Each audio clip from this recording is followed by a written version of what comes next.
Alright, so if you're like me, you probably watch a lot of First Amendment audit videos on YouTube. I have spent thousands of hours over the last 18, 19 years watching a lot of these videos. I started watching this guy named Bad Ace. He was like a Second Amendment guy. He would take a pistol around everywhere. Then I got into watching a lot of the First Amendment guys. And if you don't know what it is, basically a First Amendment audit, you film in areas that are public, and a lot of people don't know that it's legal, and they come out and question you. They try to get you to stop, and they call the police usually, and the police don't even know half the time. Now it's getting to where the police are kind of starting to understand, but it's kind of an educational thing to get the police and people to understand that it's legal to be in a public place. And people think you have privacy rights, or you can't photograph children, even though Disney World you photograph kids all the time. They think if you take somebody's picture you have to ask their permission, which that's like a commercial filming thing if you're going to make a movie or a commercial or something like that. So privacy is the opposite of public, so you have to create your own privacy. Like a bathroom is considered a private place because there's an expectation of privacy there. But if you're in a public place, you can be filmed at all times. That's why you have security cameras everywhere you go. They're allowed to do that because there's no expectation of privacy in public. A lot of people don't know this. And there's also, I guess you could count freedom of speech things, freedom of religion if you want to do street preaching or something out in public. These are all First Amendment protected activities, and it's illegal to arrest somebody because they are doing these protected rights. So, there's a lot of different ways people do that. For example, Jeff Gray from Florida, he does this thing where he pretends to be a homeless guy. He has a cardboard sign saying, "God bless the homeless vets." He's not homeless.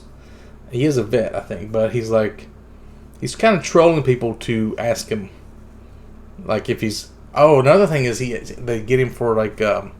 Panhandling is protected by the First Amendment too, because asking somebody for money is freedom of speech. A lot of people have probably been arrested for panhandling, and it's probably been convicted because nobody questioned it. That's a really important area. Also, he used to do this thing where he would film prisoners that are cleaning up the side of the road in prisons and stuff. There's a guy in Michigan, Constitutional Crusader. They do this thing. Two guys, they go around just window shopping. They look into storefronts and they film everything. They film people through the windows. That's perfectly fine. A lot of people do speed trap signs. If the cops are catching speeders, they'll make signs saying that the cops there, and that's perfectly legal too. Refusing to ID at checkpoints, especially if you're 100 miles inland from all the borders. You can be stopped for the border patrol. There's a guy named Robert Trudell. He would troll him. He would wear a Mexican hat or have a Mexican lady with him, and he just doesn't want to answer their questions, and they have to let him go eventually. They call that the walk of shame, when the police have to walk away because they were wrong. Also, it's not anything to do with sovereign citizens. Also, that's another thing that they like to claim. The police do. There's one guy that has a bunch of signs, there's abortion rights people have signs of aborted fetuses. There's a guy that has "Fuck Larry Hogan" signs in whatever state that is that he puts on top of a bridge. People can say that maybe is distracting drivers, but it's really their own fault if they cause a wreck. It's really interesting. That guy's named Sean Porter. A lot of people do Second Amendment stuff too, armed fisherman in Florida. He does the thing where he carries a rifle because it's legal to open carry in Florida if you're going to or coming from hunting, fishing, or camping. So he'll make really long trips walking to a place to fish because technically that's legal. And a lot of it's just simple stuff like Travis Hines. He does this thing where he kind of lives out of his car, and he'll be parked in a parking lot or a public park. And people come ask him why he has shades on his windows, and he says he wants to exchange information, and he'll give his ID only if they'll give him their ID of where they live and all that information and stuff. So that's basically what it is. It kind of all started, I think, a lot with News Now Houston. Earl David Warden, he's this guy from Texas, and he got a lot of cops in trouble in Harris County, Texas, I think. And he was really good at auditing, and then they kind of got into some drama his old girlfriend, I think, said some stuff about him and got him into this. I don't know if she's involved with it, but he's been on this trial lately, and I think he lost it. He might be going to jail now for like some kind of indecency with children or something. But there's also like this California group of auditors that they were kind of at war with for a while. And the California guys, they would like call the police on themselves to get the police to show up so they can make YouTube videos, and it's really kind of scummy. And there's this guy who's now Patrick, who's now Houston used to run around with, and he's kind of been having some drama with Texas Sheepdog. I mean, I know all these guys. And Patrick is like got some kind of money that he owes his ex-girlfriend or something. And he got like had a bunch of strippers that he was getting from his YouTube money. It's like really weird. There's a lot of drama going on in the First Amendment auditing community. But here we go. Let's get into some tips. One thing, Rogue Nation is really good. He's been talking lately about limited public forums, and basically a lot of cops or people that are in public buildings, they will say that the front sidewalk area is like a limited public forum, like a library. I think they like to say that's a limited public forum. They say you can't film there because it's a limited public forum. What that is, forums only apply to exchanges of information. Filming somebody and you're not asking anybody questions, you're not interviewing them, doesn't count because you're not exchanging information. So they basically started limited public forum laws because people were street preaching and they were really loud. And if you're in like a place where, like a library, you have to be quiet. You can't be like using your freedom of speech to make really loud noises and using megaphones and like decibel limits and all that kind of things in places where you're supposed to be quiet. So it's limited in that way. But it only applies to the freedom of speech part. It doesn't have anything to do with freedom of the press. So if you're just filming in a limited public forum, it has nothing to do with that. That's one thing that a lot of people don't understand. Here are a lot of the things the police will try to arrest you for because they can't arrest you for anything legal, so they have to like make up laws. Loitering. Now, loitering never works because the definition of loitering is to be in a place without purpose. If you're filming, you have a purpose, therefore you're not loitering. A lot of people like do audits in post offices and they'll buy a stamp just to say that I actually had business here to conduct and I was like buying a stamp, so it can't be loitering. Hindering. Hindering is like if you're stopping a police officer from performing an investigation. And they do that if you want ID a lot of times, but like you don't have to help a police officer with his investigation. It's not your job. You have no obligation to help him unless you're actually in the commission of or about to commit or currently committing a crime. That's the RAS, reasonable articulable suspicion thing. If you don't have that, then you're not under an obligation to ID yourself. They also like to use obstruction. But usually, obstructing a crime means that they have to have a crime first that they suspect you of, that they're investigating, and you're not helping them by obstructing it. Like, you can't obstruct a non-crime. So if they don't have you for a crime that they're investigating, you can't obstruct it.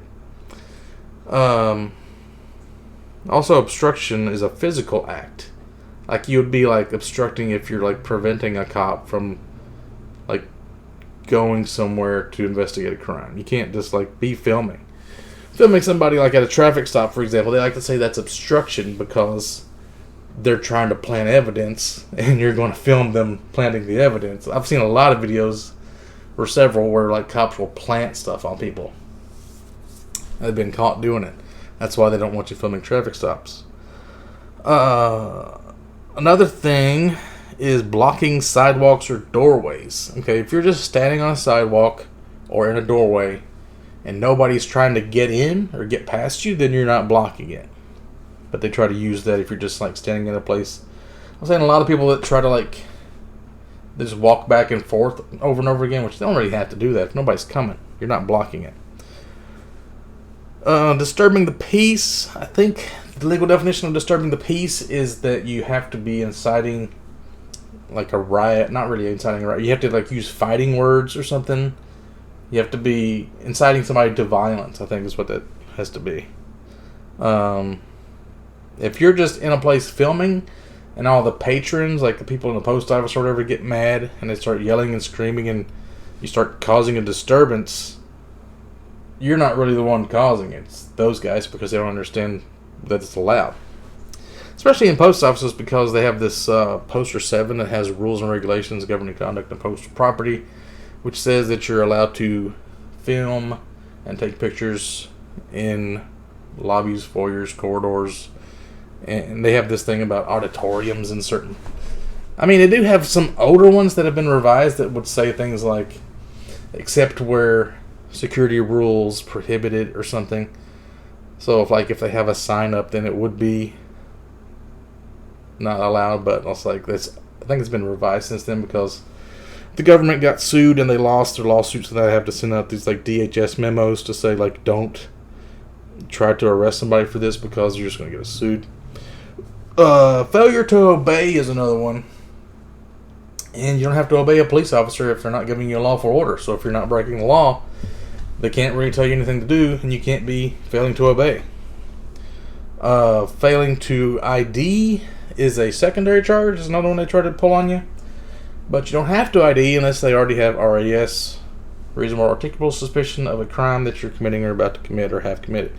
So, failure to ID is a secondary charge. If you don't have a primary charge of some other crime, then failure to ID doesn't work. So in any of those kind of situations, I would probably just take the arrest and then sue them later, because you're obviously going to be out of jail in like less than 24 hours. It's not going to go anywhere. They're probably not even going to keep you longer than an hour. Another thing is state property. If anybody says like you're on state property, you're on city property, you're on federal property, government property, that just means this is your property, because in the United States, we, the people, are the government. So we pay taxes. Taxes pay for this state, city, government property, federal property. The only places you can't go are places like that have locks on the doors. If you go into a place and there's like security barriers or something that prevents you from going any farther, then that's anywhere else you can go. If you can be there, you can film there, and if you can see something, then you can film something. Like, you can't trespass the eyes is another thing. Anything that you can see while you're standing in a place you're legally allowed to be, and anywhere the public is allowed to go, the press is allowed to go. So if you're acting as press and you're filming, if you're standing somewhere you're allowed to be, even if you're seeing somebody's like medical records or their social security number or on a computer or something like that, it's totally legit.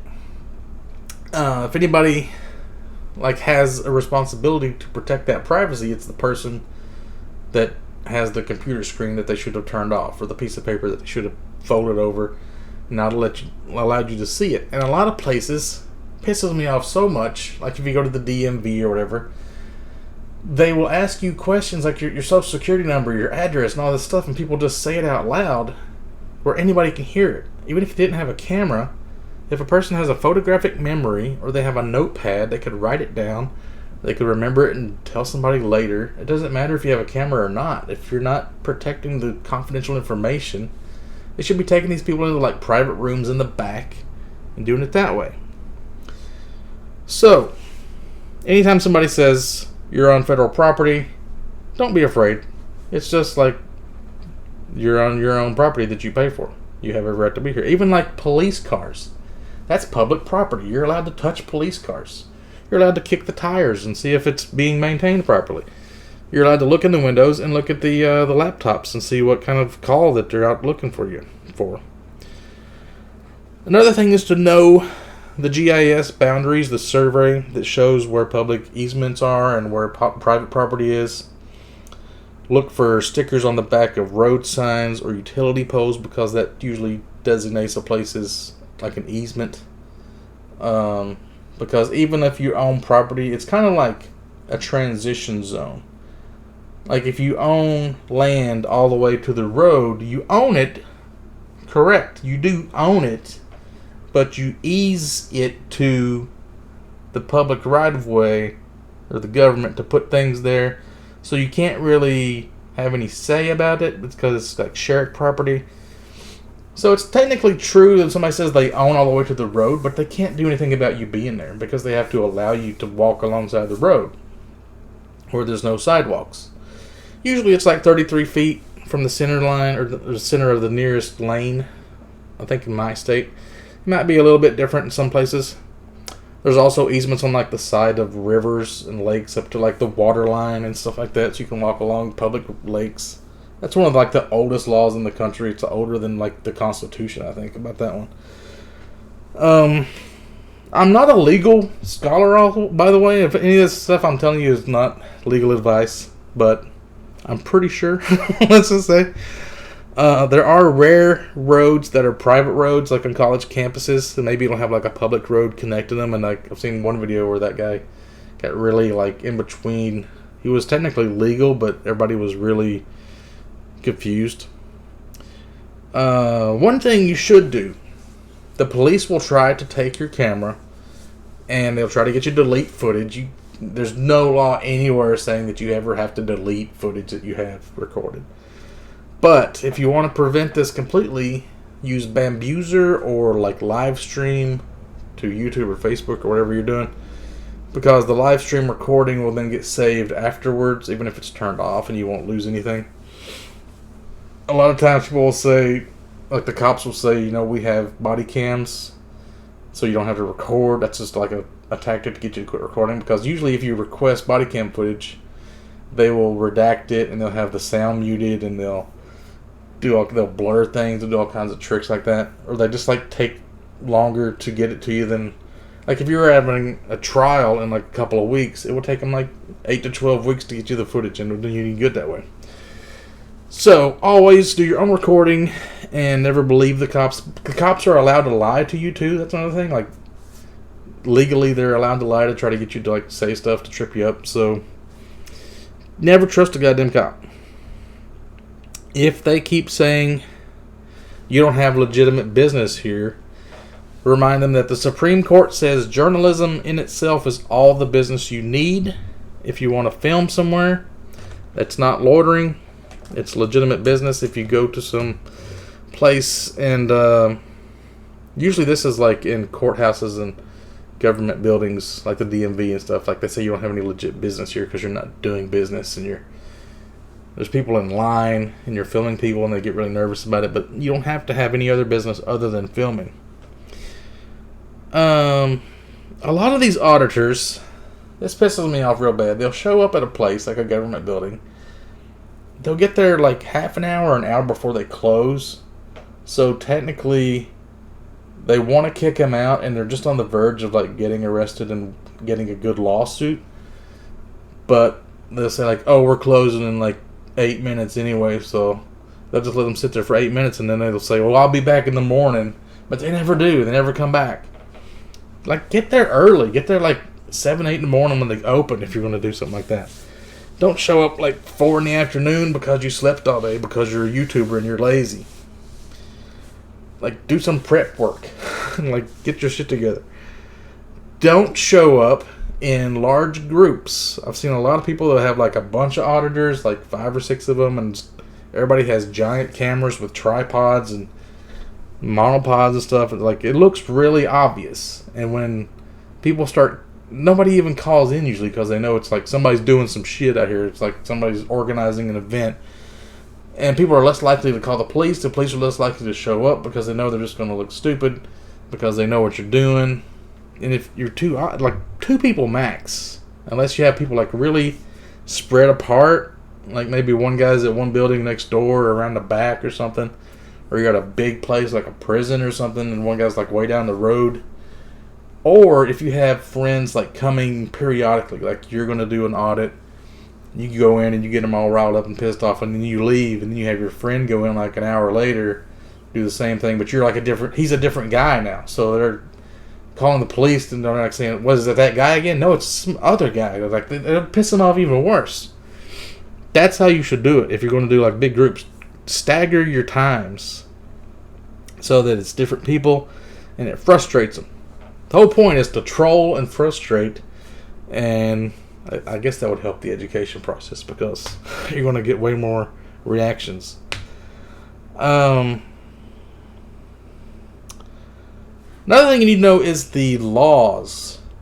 Like, you'll hear a lot of these. California, you'll hear 148 subsection G. I think that's not the gun law. I think it's to do with recording. Texas Penal Code 3802. That's the one that says you don't have to identify unless you've been lawfully arrested. A lot of places you could just be detained, but in Texas you have to be arrested before you have to give up your ID. Florida 191.151.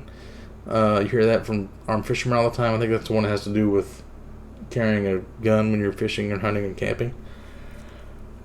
A lot of other things like Turner versus Driver, some like precedents, legal precedents. Smith versus Cummings, Prowse versus U.S. I think was one to do with guns, or Terry frisking. But there's a lot of those kind of laws. You need to learn those if you're going to do this. Oh, here's a tip. Personally, I don't like. Don't curate videos and steal their content. Like, a lot of people don't do auditing themselves. They'll just take like the top 3 videos of the day and they'll put it in like CT3. He's notorious for this. I call him Content Thief 3 because I don't think he's ever done an audit himself. All he does is like take 3 videos and he'll like put all of his like advertisement shit on there, like subscribe to me and thumbs up me, and it's like, here's all these 3 guys that are not me. It's like, but on the other hand, he has a lot of videos that I never would have seen because they're so obscure, so he's going out and finding them. So I kind of like torn between it, but like some of these California guys, Bay Area, maybe used to do that. He used to like put other people's video content up there to promote them, and then he'll like have a bunch of like ads for his merch or something. It's just kind of, sometimes it gets real scummy when people do that. This one is really cringy. A lot of people will put, like, if it's a female cop and they're good looking, they have the thumbnail say, like, hot but stupid, or, like, cute but dumb. Like, don't point out if a cop is hot or cute or not. Like, nobody cares about you getting a boner because you saw a female. It's so cringy. It's like, dude, have you never seen the woman before? It's like, what are you talking about? That's nothing to do with the audit. Don't put hot or cute on there, like, talking about women. And the titles or the thumbnails. Now I'm going to get into some really cool stuff, I think. Okay, prisons and military bases. A lot of these ones, they like, you'll get people at guard shacks or like prisons, they'll like walk like a really long way up to the cameraman. I think it'd be really good if you let them walk almost up to you and then you just walk off and you leave. Then they're like, so then they have to walk all the way back, and then you come back, and you start filming, and then they're like, should I walk all the way back out there again? And you just like frustrate them. Make them walk their legs off. Get them to follow you, like off the campus where they're out of their jurisdiction. Like, lure them away. Or lure them away, then have your friend go in and film where you were just at, but they're not even near there anymore. Stuff like that. If you see a place you're filming, like hot dispensaries is probably really good for this because they call 911 a lot, or like the health departments and stuff. If you see them call 911, a lot of people, they'll just stick around and they'll say, oh, I don't want to make the police look for me, so they'll hang around. I say go ahead and leave, and then like get far enough away where the place that called can't see where you're at anymore, because usually they'll have somebody like watch you. And then get close enough where you can see the police show up, and then film the police show up, and then be like, well, he's not here. And then the police leave, and then you go back. So then they're calling the police again. They're calling 911 again. They're like, we were just out there, and there's no guy. And, oh, he's back. And they're like, just keep doing that over and over again until they get frustrated. So then the police are going to get pissed off at the people who called because it looks like they're wasting their time and resources. I wish people would do that. I've never seen anybody do that. Also, always zoom in if you see computer screens or confidential information, just to show that it's not being protected. I've seen a lot of them. People were like, there was a courthouse one time where there was like a glass wall, and they went right up to the glass wall and they filmed inside of a courtroom from the outside, and the guy tried to get him for like standing like on the rocks where the plants were or something, like standing on the grass or something like that. Another thing with like dispensaries and health departments, or COVID testing sites, they will try to use HIPAA laws with no understanding at all of what HIPAA is. Look it up. I'm pretty sure it's Health Information Privacy and Portability Act. It basically only applies to health providers and insurance companies and HMOs and stuff. It has nothing to do with like a cameraman. Anybody out in the public can't violate HIPAA.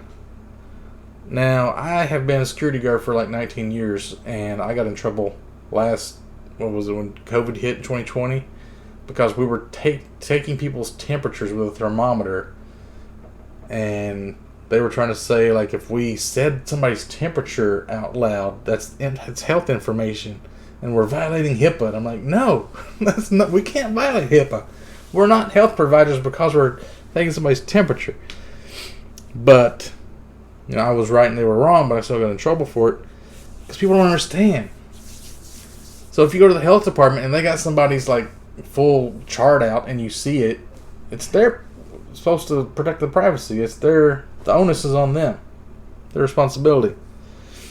Especially if you're doing COVID testing out in like a public parking lot where anybody can see it. That was kind of a weird situation because the pandemic is like they needed to make drastic measures, I guess, to be outside, but you're just going to have to give up on some of the privacy, because if you're in public and you can see it, you can film it. End of.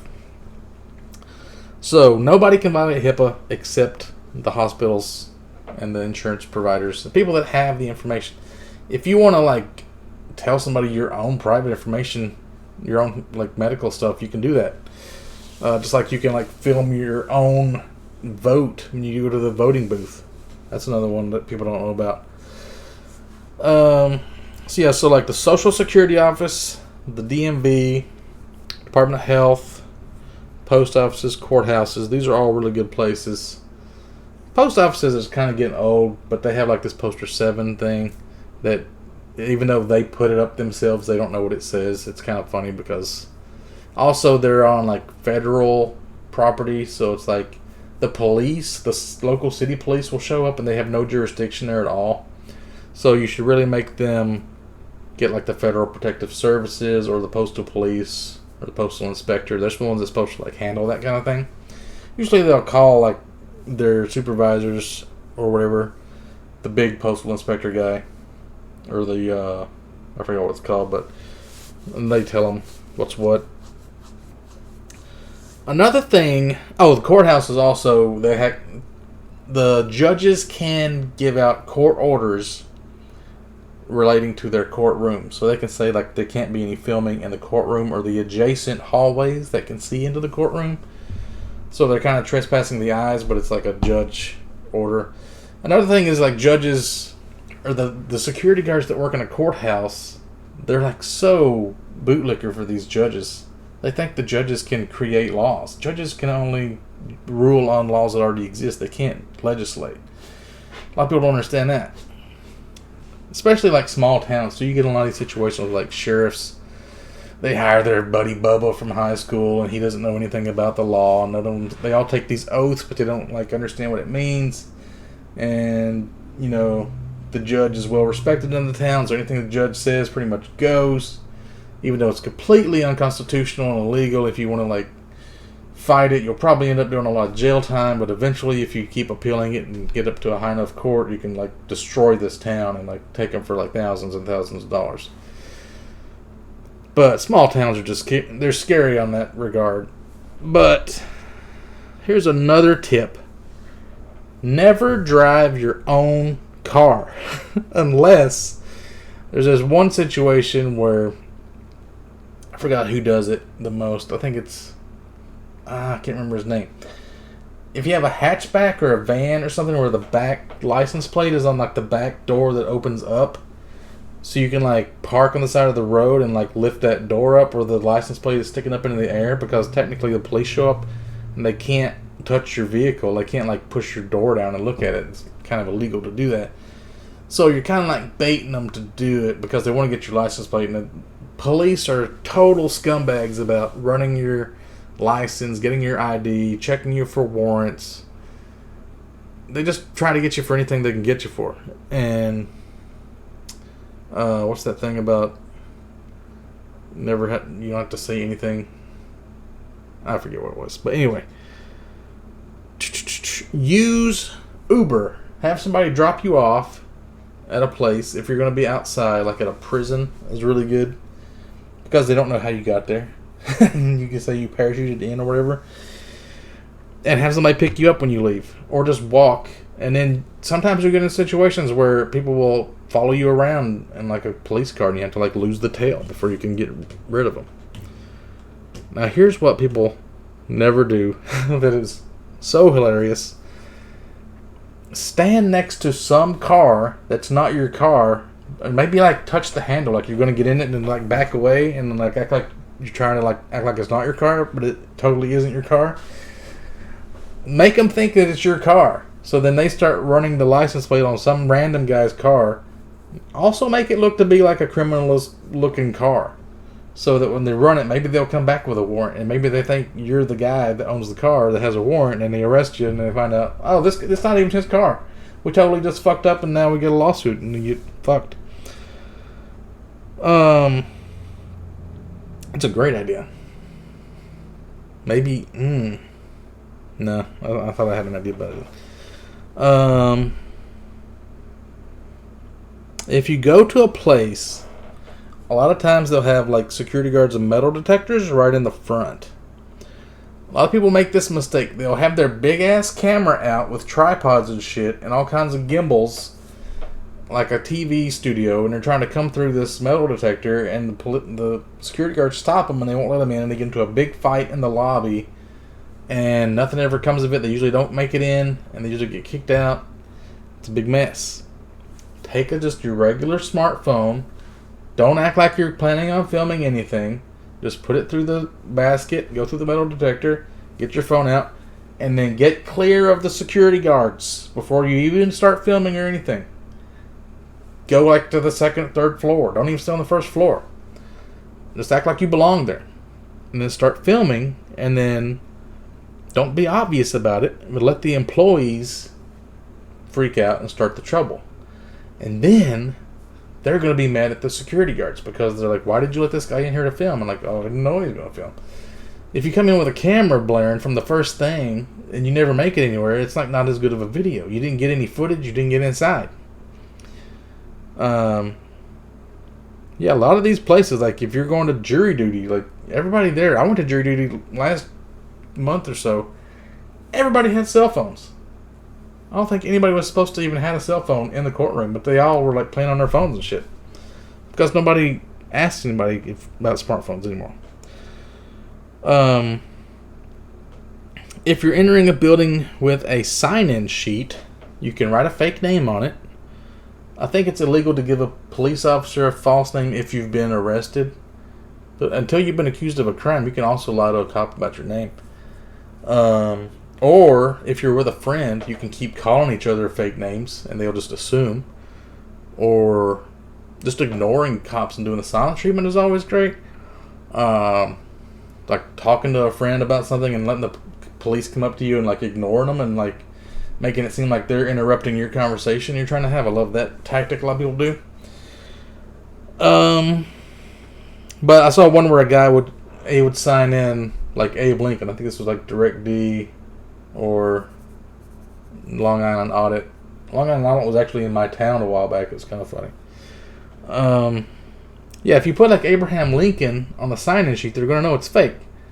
And they're going to tell you, they had a whole fight about like making him sign in again and saying he's like lying about his ID and all this crap. Just write like something that's believable, but it's fake. And then, if they ask you for ID, Just walk past them and ignore them and wait until they're busy. Yeah, that's another thing. Is like if you have like a sign-in sheet place and they ask for ID to enter, I think it's probably unconstitutional to have to show your ID to enter a building that is public property if you own it. But if you wait till there's a lot of people there and they're busy, just like walk on past them, act like you work there, and they're not going to bother you. Come back later. Here's another one. Now this one, I think this would be hilarious. Very risky. It's probably false imprisonment and illegal. So don't do this unless you're willing to take the arrest. A lot of people, they'll go to these public businesses or public, I'm trying to think, it was like Department of Health or a DMV or something. And a lot of them will have security guards now. And the guard will get all cocky and he'll lock them out. He'll realize that he'll kick them out for filming, and then he'll lock the door and then be like, oh, I'm so smart, I just locked you out of this building. That's against the fire code, first of all. Call the fire department and report him for violating fire code. Or, when he's acting there all smug and shit, and he's acting like, oh, you're locked out, ha ha ha. Bring out a bike lock. They're like $10. And with a chain, you wrap it around the handles, padlock him in there. Or take some of those little wooden wedges, like a shim from Lowe's. It's like maybe $5 for 100 pack or something like that. Jam them in the bottom of the door. The door doesn't open anymore. So now, oh, you wanted the door locked. Guess what? You're locked inside, bitch. Have your friend take some and go around to the other doors and just lock everyone in. So now, you're not offering public services during business hours in a public business building that I pay for? I guess you want to be locked in? Now you're locked in. I mean, that's really... I don't even know how... I guess they could eventually, like, hammer him out. But imagine the look on his face when he locks the door and then... Oh, you locked the door. Now I'm locked in. Yeah, I'm not trapped in here with you. You're trapped in here with me. Here's another one. If an officer refuses to ID, which is their department policy usually, or give their badge number, don't argue with them 50 times and like try to get them to ID. Just call 911 and tell them you got a guy here who's impersonating a police officer. He's wearing like the uniform. He has a gun. He has a gun. Quickly, come here. He's got a gun. And then they'll send another cop and be like, what's going on here? It's like, oh, this guy wouldn't ID to me. He says he's a cop, but he wouldn't ID. I mean, a real cop would ID, wouldn't he? That's part of your policy. No, yeah, I guess it is. I mean, I guess you have reasonable fear that somebody's impersonating a police officer if they're coming up to you and they won't tell you that they're a police officer. I mean, totally legal to call 911 at that point. You're not abusing the system because you have a reasonable justification for it. What else? If you ask if you're being detained and they say no, just walk away and keep walking. A lot of people, they'll do this and then they'll stop because the cop will say, whoa, whoa, whoa, whoa, whoa. Stop, whoa, whoa, whoa, stop. When they say that, just ignore them. Just keep walking. Make them handcuff you and physically arrest you because then you can prove wrongful arrest. If you like stop and you keep obeying their orders after they just said you're not being detained, you have video proof saying they said I wasn't being detained, so I walked away. And then you stopped anyway, and then you get into a big argument with them, the back and forth, and then there's not really any justification anymore to say you were illegally arrested because they wouldn't have to arrest you because you're still obeying their stupid unlawful orders. Yeah, force them to make a mistake and then refuse release. Once they arrest you and they realize they don't have you on anything and they don't want to take you down to the station, they want to just let you go right there and be like, no, you already arrested me. I'm in the back of your police car. You have to follow through with this arrest now. And you have to like make them book you and get it into the system because then you get them for wrongful arrest. Don't let them release you, is what I'm saying. Just refuse to leave. Get the paperwork and sue their ass off. And let's see. Don't deal with local police at the post office. I already mentioned that. There's some guys that will do like Second Amendment at the same time as they do First Amendment audits. So they'll carry like an old firearm that's before 1899, which doesn't really count as a firearm anymore, or an AR style pistol in a place where AR rifles are illegal or long guns are not legal to carry openly. It's risky, but I mean, people want to do that, you can do that. It's kind of like trying to train the police on looking at like the magazine, seeing it's like a 9mm magazine instead of a rifle round, or that the buttstock is not really a buttstock, it's one of those forearm stabilizer things. But it's just like a really easy way to get shot. And like, police are already shooting unarmed people that don't listen to them. Why would you want to risk it? But if you do want to like troll them, there's one guy that carries around a taser all the time, and they always just assume it's a gun. People assume it's a gun. They call it in as a gun, and then the police show up and it's just a taser, so they look stupid. You can also carry toy guns. You can carry like a dildo, anything that like a banana, anything that looks like a gun. You can put it in a holster. There's all kinds of ways to troll people like that you have guns, just to get them to like try to like violate your Second Amendment rights. I wouldn't recommend it, but it's out there. People do it. If you're recording traffic stops and they claim you're too close, remind them how close quarters police interactions are in New York City. In New York, everybody's walking. There's like hundreds of people walking along the sidewalk while the cops are like pulled somebody over right next to the sidewalk. And it's like, they have to deal with people being within like 10 feet of them. You go to a small town and you're like 20, 30 feet away, and they're still like, they're not comfortable because they just assume everybody's out to kill them, because the way cops act, we should all be out to kill them probably. So don't let them block you out and make you leave, especially if they start putting up caution tape because they're just pulled over some guy on the side of the road, or I don't even know what mainly was going on. Like maybe they have like a suspect in a house or something, somebody's trying to film it. They try to do it for your safety or something. Like, the only reason caution tape is supposed to be put up, I'm pretty sure, is if it's preserving evidence from a crime scene where a crime has already occurred. They shouldn't be able to close down sidewalks, like especially like if you live in the neighborhood. Like, they're allowing like some people to go through that live there, but other people like journalists, they won't allow them in. It doesn't make any sense. Legally, I don't think it's a thing they're supposed to be doing. My final tip: voting season is the best time to audit, because there are so many people that don't know the rules about like polling areas. One thing is like you have to be 100 feet from a polling area if you want to like endorse a candidate or something, like talk about like who to vote for. But like, people be out there filming, and you're allowed to observe the voting process. You just can't vote. You can't film somebody in the process of voting. But you can be like within like maybe 50 feet, or maybe, I don't know what the law is, but look it up. I'm sure it's very state by state. But if you're not endorsing a candidate, you can film all day long. They even have like people that are like vote watchers, like specifically to make sure they're counting the votes right and they're not like doing any hanky-panky. But you can also, they allow like the public, I think, to come in before and after the votes to make sure, like, to see how the process works and how it all, like, what's going on. I think Jeff Gray was one of the ones doing a lot of that too. But yeah, that's a lot of my tips and tricks. Anything you wanted to know about the First Amendment audit movement, I guess you would say. Pretty much covered everything.